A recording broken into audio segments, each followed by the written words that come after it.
सभी को नमस्कार। Chemistry by Kapil Dangi sir YouTube channel पे अपन पढ़ रहे हैं D and F block elements. इसके पार्ट 2 में अपन पढ़ेंगे डी ब्लॉक एलिमेंट्स की कुछ जनरल प्रॉपर्टीज और इसके कुछ विशेष अभिलाक्षणिक गुण। देखिएगा, सबसे पहले अपन देख रहे हैं डी ब्लॉक एलिमेंट्स के general properties. General properties,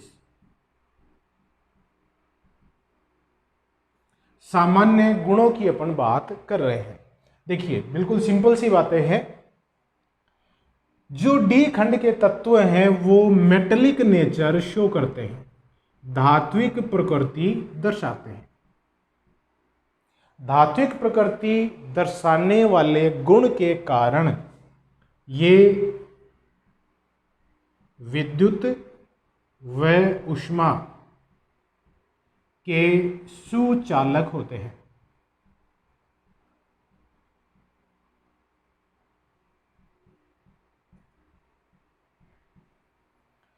electricity and heat के गुड कंडक्टर्स ये होते हैं। नेक्स्ट देखिएगा, अपन ने एस खंड में और पी खंड में ये पढ़ा कि एक ही समूह में या वर्ग में रखे जाने वाले तत्वों के गुणों में समानता पाई जाती है।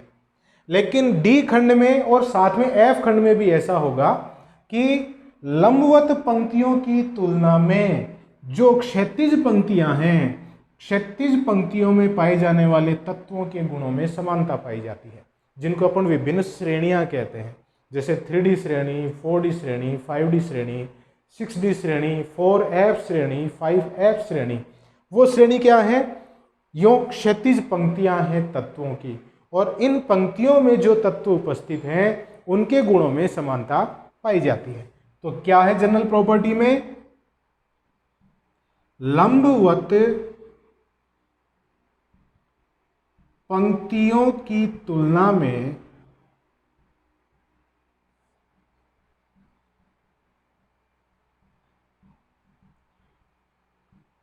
क्षैतिज पंक्तियों के तत्वों के गुणों में समानता होती है।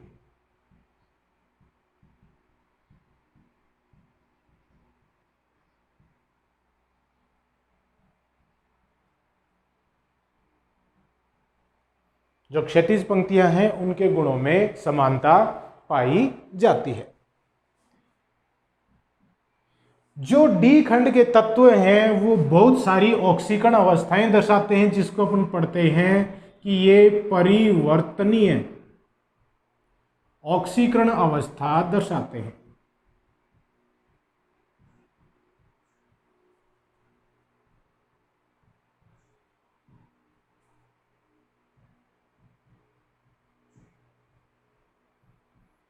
मतलब एक तत्व कई कई ऑक्सीकरण अवस्थाएं दर्शाते हैं। जैसे अगर अपन उदाहरण लें, जैसे 3D सीरीज है, उसके तत्व परिवर्तनीय ऑक्सीकरण अवस्था क्यों दर्शाते हैं? क्योंकि 3D व 4S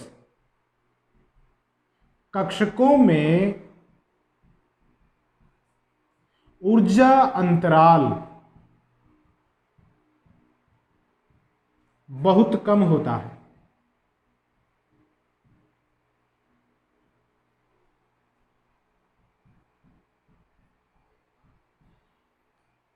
मतलब N-1D और NS जो कक्षक हैं उनके मध्य ऊर्जा अंतराल बहुत कम होने के कारण जब उनको ऊर्जा दी जाती है तत्वों को, तो NS के इलेक्ट्रॉनों के साथ साथ N-1D कक्षकों के इलेक्ट्रॉन भी निष्कासित किए जा सकते हैं। इसलिए एक से ज़्यादा इलेक्ट्रॉन भी इसमें निष्कासित हो सकते हैं। तो ये परिवर्तनीय मतलब कई प्रकार की ऑक्सीकरण अवस्थाएं दर्शाते हैं। इन गुणों को अपना एक एक करके डिटेल में भी पढ़ेंगे। ऑक्सीकरण अवस्थाएं परिवर्तनीय क्यों हैं, कौन कौन सी ऑक्सीकरण अवस्थाएं हैं, अपन डिटेल में देखेंगे।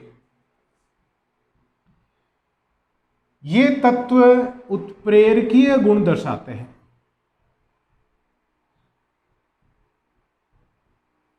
उत्प्रेरकीय गुण दर्शाने के पीछे कारण क्या है? एक तो परिवर्तनीय ऑक्सीकरण अवस्था,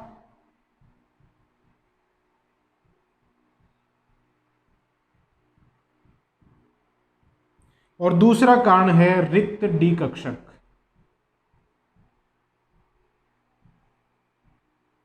इन दोनों गुणों की उपलब्धता के कारण ये तत्व उत्प्रेरकीय मतलब कैटालिटिक प्रॉपर्टी दर्शाते हैं। ये तत्व रंगीन यौगिकों का निर्माण करते हैं, रंगीन यौगिक बनाते हैं, और इसके पीछे कारण है डी डी संक्रमण।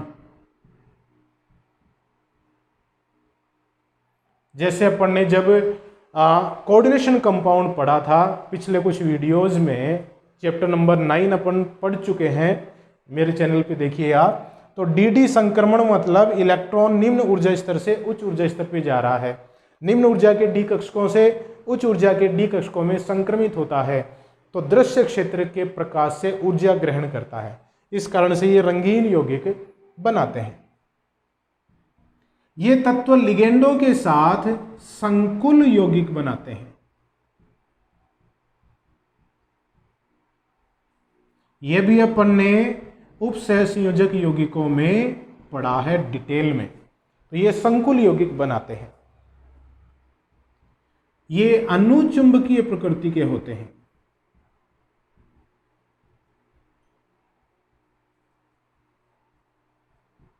मतलब इन तत्वों के तात्विक एलिमेंट स्टेज में, अवस्था में और यौगिकों में इनके जो धातु हैं उनमें अयुग्मित इलेक्ट्रॉन पाए जाते हैं। मतलब ये अनुचुंबकीय प्रकृति दर्शाते हैं। ये मिश्र धातु का निर्माण करते हैं।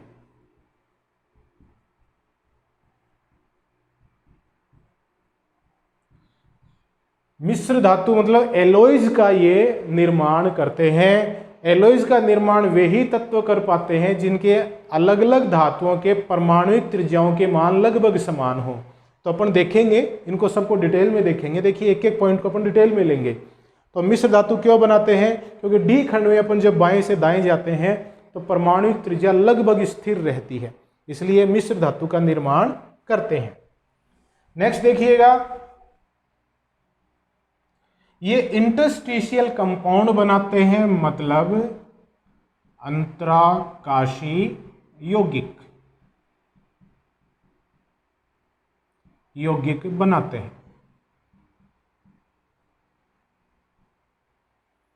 अंतराकाशी यौगिक का क्या मतलब है? इंटरस्टिशियल कंपाउंड्स का मतलब है कि जब ये तत्व ठोस के रूप में है तो इनके संघटक कणों के मध्य जो इसके कॉन्स्टिट्यूएंट पार्टिकल्स हैं उनके मध्य कुछ वॉइड्स होते हैं, कुछ रिक्त स्थान रह जाते हैं।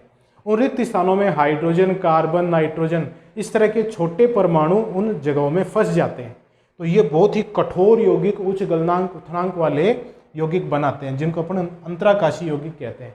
आगे डिटेल में पढ़ेंगे। इनके गलनांक और क्वथनांक हैं वो काफी उच्च होते हैं। गलनांक व क्वथनांक उच्च होते हैं। कारण क्या है? क्योंकि इनमें धात्विक बंध पाया जाता है जो कि एक मजबूत बंध है। इस कारण से इनके गलनांक व क्वथनांक काफी उच्च होते हैं। तो देखिए ये अपन ने कुछ जनरल प्रॉपर्टीज देखी हैं जो डी खंड के तत्वों में पाई जाती हैं। इनको सबको अपन डिटेल में लेंगे, है कि नहीं? तो अब देखिए कुछ गुण हैं जो अपन इसमें डिटेल में लेते हैं। बहुत ही इंपॉर्टेंट गुण है। सबसे पहले जिसको अपन स्थान देना चाहेंगे वह है इसका इलेक्ट्रॉनिक विन्यास, क्योंकि इलेक्ट्रॉनिक विन्यास पर इसके सारे गुण निर्भर करते हैं।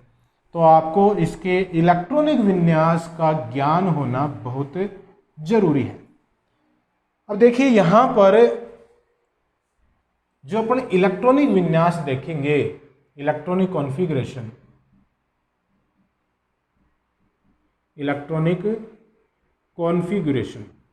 इलेक्ट्रॉनिक विन्यास, वो अपन देखेंगे 3D सीरीज के तत्वों का। ये अपने सिलेबस में है 12th के। 4D सीरीज, 5D सीरीज हैं, 6D सीरीज हैं, उनका इलेक्ट्रॉनिक विन्यास 12th के सिलेबस में नहीं है। तो 3D सीरीज के तत्वों का इलेक्ट्रॉनिक विन्यास देख रहे हैं। इसको देखने से पहले अपन देखें कि डी खंड के तत्वों का सामान्य इलेक्ट्रॉनिक विन्यास क्या है। n-1 d1 to 10 ns1 to 2। ये सामान्य इलेक्ट्रॉनिक विन्यास है डी खंड के तत्वों का। ns मतलब इसका संयोजी कोष है और n-1 मतलब बाहर वाले कोष से एक अंदर वाला कोष। तो इससे एक अंदर वाले कोष को अपन कहते हैं पेनल्टीमेट शेल या उपांत्य कोष। तो जो डी खंड के तत्व हैं उनमें उपांत्य कोष में इलेक्ट्रॉन भरे जाते हैं। ठीक है, मतलब पेनल्टीमेट शेल में इलेक्ट्रॉन भरे जाते हैं। देखिए मैं यहाँ पे 3D सीरीज के तत्व लिख रहा हूं। Scandium, titanium, vanadium, chromium, manganese, iron, cobalt, निकल, कॉपर और जिंक। परमाणु क्रमांक देखिए 3D सीरीज में कौन कौन से तत्व हैं, 21 से लेके 30 तक। तो 21, titanium 22, vanadium 23, chromium 24, manganese 25, iron 26, cobalt 27, nickel 28, copper 29 और जिंक का परमाणु क्रमांक है 30। अब देखिए यहां पर स्कैंडियम 21 है। सभी तत्वों के इलेक्ट्रॉनिक विन्यास की तुलना अपन करते हैं अक्रिय गैसों से। तो स्कैंडियम के निकटतम अक्रिय गैस कौन सी है, आर्गन। आर्गन का परमाणु क्रमांक कितना होता है, 18। और आर्गन है उसका इलेक्ट्रॉनिक कॉन्फ़िगरेशन क्या हो जाएगा, 3s2 3p6। 3p के बाद इलेक्ट्रॉन कहां जाते हैं, 4s में जो आर्गन में खाली है, और 4s के बाद इलेक्ट्रॉन भरे जाते हैं 3d में। 4s में इलेक्ट्रॉन पहले भरे जाएंगे 3d की तुलना में। ठीक है, कैल्शियम जो है, कैल्शियम का परमाणु क्रमांक होता है 20। कैल्शियम का परमाणु क्रमांक है 20, मतलब आर्गन से 2 ज्यादा है। तो कैल्शियम का इलेक्ट्रॉनिक विन्यास हो गया 3s2 3p6 4s2 3d0। मतलब कैल्शियम को मैं लिख सकता हूं आर्गन का इलेक्ट्रॉनिक विन्यास जो यहां तक हो गया, उसके आगे 4s2 3d0। ये कैल्शियम का इलेक्ट्रॉनिक विन्यास है। अब स्कैंडियम है 21 है, मतलब इलेक्ट्रॉन कहां जाएगा, 3d में जाएगा। तो आर्गन के बाद 4s2, उसके बाद 3d कहां से चालू होगा, स्कैंडियम से चालू होगा। तो देखिए मैं लिख रहा हूं स्कैंडियम के लिए 4s2 3d1। टाइटेनियम एक इलेक्ट्रॉन और बढ़ गया, 4s2 3d2। Vanadium 4s2 3d3। Chromium को मैं एक बार छोड़ रहा हूं, स्टार लगा दिया, कारण बताऊंगा आपको। इसके बाद 25 में क्या हो जाएगा, 4s2 3d5। या फिर मैं इसको उल्टा लिखूं तो देखिएगा 3d1 4s2 या 3d2 4s2, क्योंकि 3 4 से पहले आता है। 3d3 4s2, इसमें 3d5 4s2, Fe का हो गया 3d6 4s2, कोबाल्ट हो गया 3d7 4s2, nickel 3d8 4s2, copper को भी मैं एक बार छोड़ रहा हूं, और जिंक हो गया 3d10 4s2। सिंपल सा फंडा है कि आपको ये देखना है कि 20 से ऊपर कितने इलेक्ट्रॉन हैं। यहाँ 21 है, वो 20 से एक ऊपर हो गया तो 3d में एक इलेक्ट्रॉन लगा दो। 4s में 2 रखना ही है सब में, 22 में 3d2, 23 में 3d3, 25 में 3d5, 26 में 3d6, इस तरह से आता जा रहा है, और 30 में 3d10 आ गया। ठीक है, अब देखिए क्रोमियम की बात करें तो क्रोमियम में क्या होना चाहिए, 3d4 4s2 होना चाहिए, लेकिन ऐसा नहीं होता है। इसका इलेक्ट्रॉनिक विन्यास है 3d5 4s1, और कॉपर का इलेक्ट्रॉनिक विन्यास क्या होना चाहिए, 3d9 4s2 होना चाहिए, लेकिन होता क्या है 3d10 4s1। ये दो इलेक्ट्रॉनिक विन्यास हैं, ये कुछ विशेष हैं, मैं इनको गोले में बंद कर रहा हूं, बाकी तो जैसे जनरल सामान्य तरीके से अपन कर रहे हैं वही है। अब क्रोमियम का और कॉपर का इलेक्ट्रॉनिक विन्यास ऐसा क्यों हुआ, तो इसका कारण देखिएगा कि जो क्रोमियम है 24, उसका इलेक्ट्रॉनिक विन्यास होना चाहिए 3d4 4s2 होना चाहिए, लेकिन होता क्या है 3d5 4s1 होता है। वैसे ही कॉपर का मैं यहां लिख दूं, कॉपर 29 3d9 4s2 होना चाहिए, लेकिन होता है 3d10 4s1 होता है।